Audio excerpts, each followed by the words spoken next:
ఎందుకంటే అసలు వియత్నాం నుంచి ఫస్ట్ ప్లేస్ లో ఎవరు లేరు. ఫస్ట్ ప్లేస్ లో ఉండారో తెలుసా లీడర్ బోర్డు లో మన ఇండియా అతను, మన తెలుగు అతను మహేష్ మ్యాగ్నస్ గారు. సో అలాంటప్పుడు ఇండియాలో ఇంత కమ్యూనిటీ ఉన్నప్పుడు మనం ఏం చేయాలి?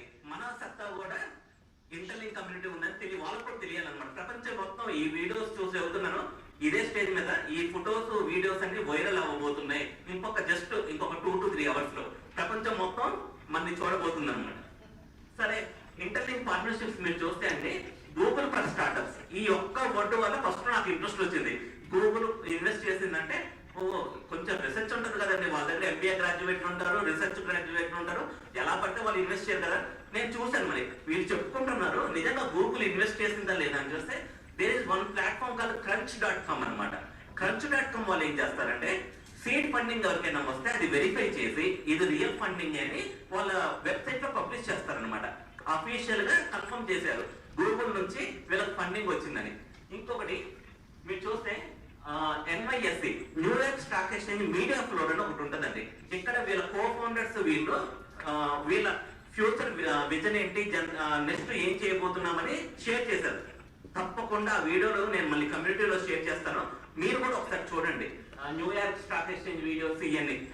ఇంకో అద్భుతమైన పాయింట్ ఏముందండి ఎవరికైనా, ఇది అమెరికాలో గవర్నమెంట్స్ ఏజెన్సీ అంటే ఒక టెక్నాలజీని వెరిఫై చేయాలంటే NIST టెక్నాలజీ. ఇప్పుడు మనం చాలా మంది అడిగే క్వశ్చన్ ఇంటర్లింక్ లో, మేము ఫేస్ డేటా ఇస్తున్నాం కదా సార్, మా డేటా ఏమైనా బయోమెట్రిక్స్ ఏమైనా లీక్ అవుతాయా, మా రేపు పొద్దున ఈ డేటాను ఉపయోగించుకొని ఏమైనా ప్రాబ్లం అవుతా అంటే, ఈ టెక్నాలజీ ఏం చేసిందంటే మీ ఫేస్ ఏదైతే వెళ్తుందో డైరెక్ట్ గా ఇమేజ్ రూపంలో స్టోర్ అవ్వట్లా, కోడ్ రూపంలో స్టోర్ అవుతుంది. ఆ కోడ్ రూపంలో ఎలా స్టోర్ అవుతుందంటే మీ నోస్ కి మీ లిప్స్ కి ఎంత డిస్టెన్స్ ఉంది, మీ ఐస్ కి మీ యొక్క ఇయర్స్ కి ఎంత డిస్టెన్స్ ఉంది, ఇది ఈ కోడ్ మాత్రమే వెళ్తుంది కానీ మీ ఇమేజ్ ఎక్కడికి వెళ్ళట్లేదు. ఇది చాలా మంది తెలియట్లేదు అనమాట ఈ పాయింట్. ఇది తెలియక చాలా మంది డౌట్లు అడుగుతున్నారు, సార్ అది మా డేటా ఇస్తున్నాం కదా, రేపు పొద్దున మా డేటా మిస్యూజ్ చేస్తాని ఈవెన్ ఉందంట. సో ఇలాంటి పాయింట్లు అన్నీ ఉన్నాయి కాబట్టి ఈ టెక్నాలజీని ఏం టెక్నాలజీ అంటే ఫేస్ వెక్టర్ టెక్నాలజీ అంటారండి. ఫేస్ వెక్టర్ నోట్ చేసుకోండి, ఏమన్నా నోట్ చేసుకోవాలంటే ఫేస్ వెక్టర్ టెక్నాలజీ అంటారు. ఈ ఫేస్ వెక్టర్ టెక్నాలజీని ఉపయోగించుకొని వీడు హ్యూమన్ బీయింగ్ లేదంటే బాట్ అనేది వెరిఫై చేస్తున్నారు అనమాట. ఆ వెరిఫికేషన్ చేసి మాత్రమే వీళ్ళు డేటా అనేది, మళ్ళీ డేటా అనేది ఒక సర్వర్ లో ఉంటే ప్రాబ్లం అవుతుంది. Data is distributed to different decentralised servers అనమాట. So that's why I like interlink concept. ఇది ఫ్యూచర్ ఉందనిపించింది, అందుకనే మనం ఇక్కడ నెక్స్ట్ నేను కూడా ఇంకెక్కువ మందికి ఈ ఇంటర్లింక్ కాన్సెప్ట్ ని తీసుకెళ్ళడానికి ట్రై చేస్తున్నాను. ఇక్కడ ఉన్న ప్రతి ఒక్కళ్ళండి మనస్ఫూర్తిగా ఇంటర్లింక్ మీరు కూడా స్టడీ చేయండి. ఏదో ఉంది కదా అంటే ఉందని కాదు, మీరు స్టడీ ఇక్కడ దాకా వచ్చారంటేనే మీరు ఫస్ట్ స్టెప్ వేసినట్టు. సెకండ్ స్టెప్ అనేది ఇప్పుడు నేను కొంచెం ప్రెజెంటేషన్ లో చెబుతాను. Largest network of billion real users అంటే వాళ్ళ టార్గెట్ వచ్చేసి 100 కోట్ల మందిని real project crypto company New York stock exchange లెవెల్లో ఈ విధంగా అనౌన్స్మెంట్ ఇవ్వలేదు. వచ్చిన తర్వాత అనౌన్స్మెంట్ చేశారు కానీ డైరెక్ట్ గా మేము మా ఎయిమ్ ఇదని చెప్పారు. ఇది కనుక జరిగితే ప్రపంచ కొన్ని కోట్ల మంది ఇన్వెస్టర్స్ ఈ ప్రాజెక్ట్ గురించి ఇన్వెస్టిగేట్ చేయడం, రీసెర్చ్ చేయడం మొదలు పెడతారండి. అసలు చిన్నప్పుడు అంటే మేము చదువుకునేటప్పుడు వెంకటరమణ ఎక్కాల బుక్ అని ఒకటి ఉండేది. 1 నుంచి 20 వరకు రావాలి, కంఠస్థం రావాలన్నమాట. క్యాలిక్యులేటర్లు వచ్చిన తర్వాత ఎందుకంటే అది కావాల్సింది క్యాలిక్యులేటర్ చేస్తుంది. మరి ఆర్టిఫిషియల్ ఇంటెలిజెన్స్ కి కొన్ని ఐన్స్టీన్ తో సమానం ఉన్నప్పుడు మనం సపరేట్ గా సబ్జెక్ట్ నేర్చుకోగల. రేపు పొద్దున హ్యూమన్ బీయింగ్స్ ఏంటంటే ఆ టెక్ నెక్స్ట్ లెవెల్లో ఉంటే తప్ప ఉండదన్నమాట. మరి అలాంటి వాళ్ళందరికీ మరి నెక్స్ట్ ఆల్టర్నేటివ్ ఏంటి? హ్యూమన్ బీయింగ్స్ కి ప్రిఫరెన్స్ ఇస్తున్న నెట్వర్క్ ఇంటర్లింక్ నెట్వర్క్ అనమాట. సో అందుకని ఈ పాయింట్ నచ్చిందండి నాకు. అంటే ఆర్టిఫిషియల్ ఇంటెలిజెన్స్ కి భయపడుతున్నాం కదా, మన హ్యూమన్స్ ఎవరు, రోబోట్స్ ఎవరు అని ఒక డిఫరెన్షియేషన్ కావాలి. అప్పుడు ఫస్ట్ గుర్తొచ్చే ప్రాజెక్టు ఇంటర్లింక్ ప్రాజెక్ట్. సో అందుకనే కీ అచీవ్మెంట్స్ చూద్దామండి. ఓకే, ప్రైవేట్ రౌండ్ లో వీళ్ళు $20 million రైజ్ చేశారండి. 1 మిలియన్ వచ్చేసి 9 కోట్లు అనుకోండి. 20 millions అంటే 180 crores అప్రాక్సిమేట్ గా 180 crores రైజ్ చేశారు. సెకండ్ వచ్చేసి national institute of standards and technology, Paradigm users, NYSE, Newdasvet, AWS, Google for startups.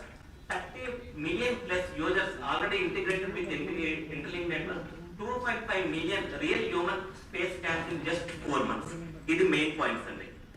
అంటే 25 లక్షల మంది ఆల్రెడీ వాళ్ళ ఫేస్ ఐడిని జనరేట్ చేసుకున్నారు ఇంటర్లింక్ లో. This is very important point, ఇది నోట్ చేసుకోండి. సో గ్రోత్ అండ్ రియాలిటీ ఎలా ఉంటుంది? సో 2.5 million అండి హై కాయిన్, అంటే దాన్ని తక్కువ చేయడం కాదులే కానండి, ఒక ప్రాజెక్టు ఇంత మందిని యూజర్స్ ఇంత తక్కువ స్టేజ్ లో రీచ్ అవ్వడం రికార్డు బ్రేక్ అండి. ఏ ప్రాజెక్ట్ వల్ల కాదనమాట, ఒక ఇంటర్లింక్ వల్ల ఇన్ని మిలియన్స్ ఆఫ్ యూజర్స్ జస్ట్ 4 నెలల్లో fastest growing rate in Asia. మన ఏషియాలో అండి చాలా ఫాస్ట్ గ్రో అవుతుంది అనమాట. అండ్ ఇవన్నీ చూస్తే ఇండియాలో చూడొచ్చు మీరు 9.6%, అండ్ సిఎన్, ఐడి, ఫిలిప్పీన్స్, ఇంకా డిఫరెంట్ కంట్రీస్ లో ఎక్కువ. మన ఇండియా కూడా టాప్ లో ఉందండి, 9.6% లో ఉందన్నమాట.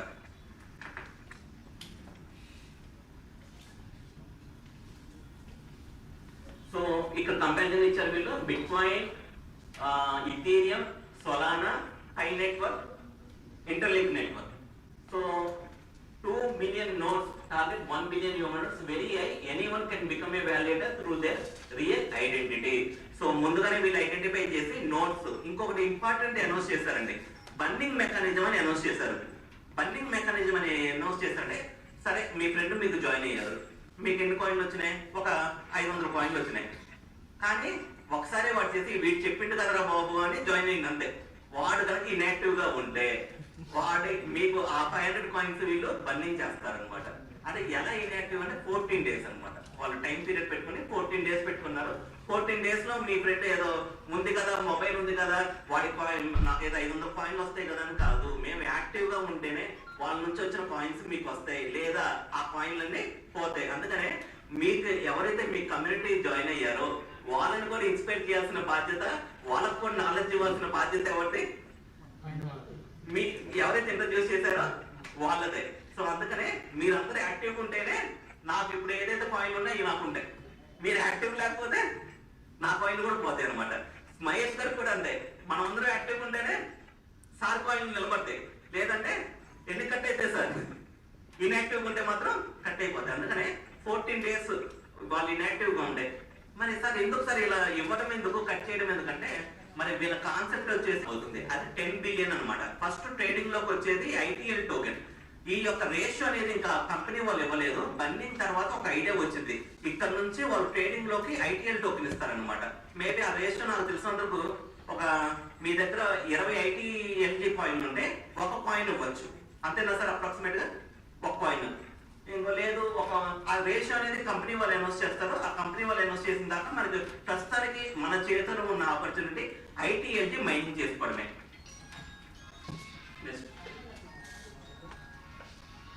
So interlink labs also have a very close relationship with NYSE and NASDAQ, two organizations with market capitalizations of $25 trillion and $21 trillion.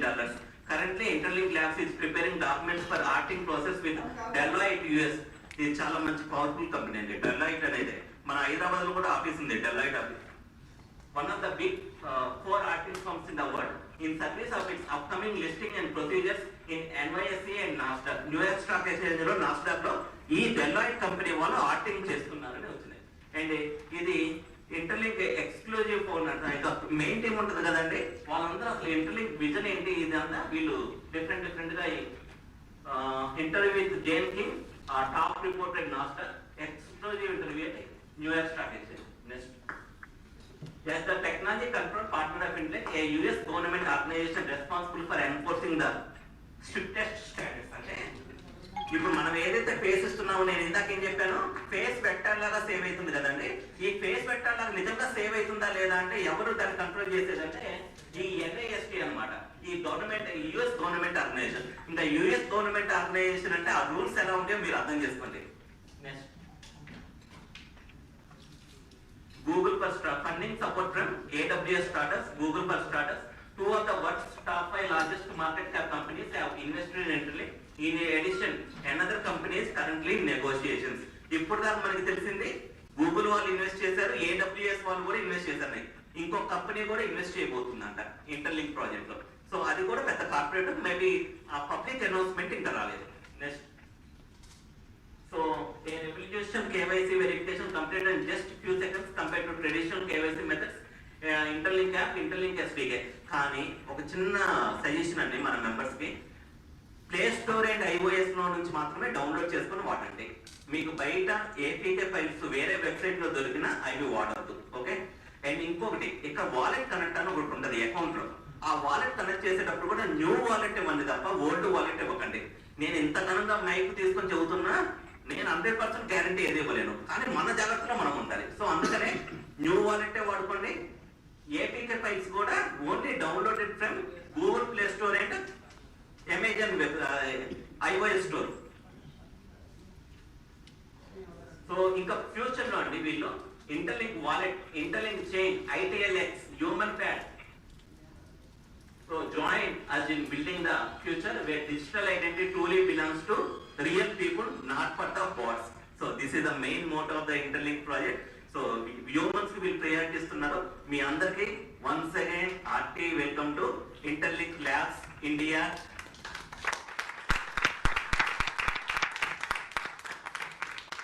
So ఈ ప్రెజెంటేషన్ లో ఏమైనా డౌట్స్ ఉంటే అడగండి. నేను ఒక 5 minutes టైం స్పెండ్ చేస్తాను మీ అందరికీ ఆన్సర్ చేయడానికి. ఇంకా డౌట్స్ ఉన్నాయి. అయితే ఒక 3 days ముందు కొత్త మెకానిజం తెచ్చారు వీళ్ళు, ఫండింగ్ మెకానిజం అని. ఒక 5 days ముందు అప్పుడు యాప్ స్లో అయింది. చాలా మంది మైండ్ ప్రాబ్లం ఫేస్ చేస్తున్నారు. ఇలాంటి సిచ్యువేషన్ లో అసలు ఆఫ్లైన్ మీటింగ్ కండక్ట్ చేయడం సాహసమని చెప్పాలి. ఎందుకంటే అందరూ వచ్చి నచ్చబెడుతూ ఉంటారు, సార్ మాకు మైనింగ్ రావట్లేదు అని. కానీ నాకు నమ్మకం ఏంటంటే కంపెనీ వాళ్ళు ఎక్కడ నిద్రపోవట్లేదు, వీకెండ్స్ కూడా వర్క్ చేస్తున్నారు అనమాట. సో గ్యారంటీగా ఈ ఏదైతే ఇష్యూ మనం ఫేస్ చేస్తున్నామో అది 1-2 రోజులే, కానీ ఇంకో 4-5 రోజుల్లో మొత్తం మళ్ళీ స్టేబుల్ అయిపోయింది అనమాట. నాకైతే 100% ఈ స్టెబిలిటీ వచ్చిన తర్వాత మళ్ళీ మన కమ్యూనిటీకి ఇన్ఫార్మ్ చేస్తాను. తప్పకుండా ఎవరైనా ఏమైనా ఇష్యూస్ ఫేస్ చేస్తున్నా మీ కమ్యూనిటీకి మీరు ఎడ్యుకేట్ చేయండి. ఒక చిన్న కుటుంబంలోనే ఒక చిన్న ఇష్యూ వస్తే మనకి టైం పట్టింది రిజల్వ్ అవడానికి. అలాంటిది 25 లక్షల మంది ఉన్న కుటుంబంలో కొత్తగా ఒక చిన్న అప్గ్రేడ్ జరిగినప్పుడు చిన్న చిన్న ఇష్యూస్ వస్తాయి. అలాగని ప్రాజెక్ట్ ని తప్పు పట్టండి. ఓకేనా? ఇది కొంచెం ఓపిక అనేది ఉండాలి. ఫ్రీగా వచ్చేదే కదా, ఒకటి పెద్ద కాలు దగ్గర వేసుకుంటుంటారు, రూపాయి కూడా పనికి రాడు, కాలు దగ్గర వేసుకుని ఏంటా మైండ్ ఇది ఆగట్లేదు అంటారు. మరి బాబు నేను ఇష్టమైతే చేసుకో, నచ్చలేదో వదిలేసుకో. బిట్ కాయిన్ అంత చీప్ పని చేసిన వాళ్ళు ఇప్పుడు వాడు కాలు వేసుకుని కాలు వేసుకుని కూర్చున్నాడు, వీడు మాత్రం వర్క్ చేస్తూనే ఉన్నాడు. ఎవరిని మనం బతిమలాడక్కల్లా. ఒక ఆపర్చునిటీ ఇచ్చే వాళ్ళు ఎప్పుడు నా దృష్టిలో పైనే ఉంటారు. అంతేనా? ఆపర్చునిటీ ఇచ్చేటప్పుడు మనమందరం ధైర్యం ఉండాలి, పైన ఉండాలి. సో ఇదే నా కోరిక. ఇక్కడ ఎంతమంది ఉన్నామో ఆ వాయిస్ మాత్రం ఒకసారి నాకు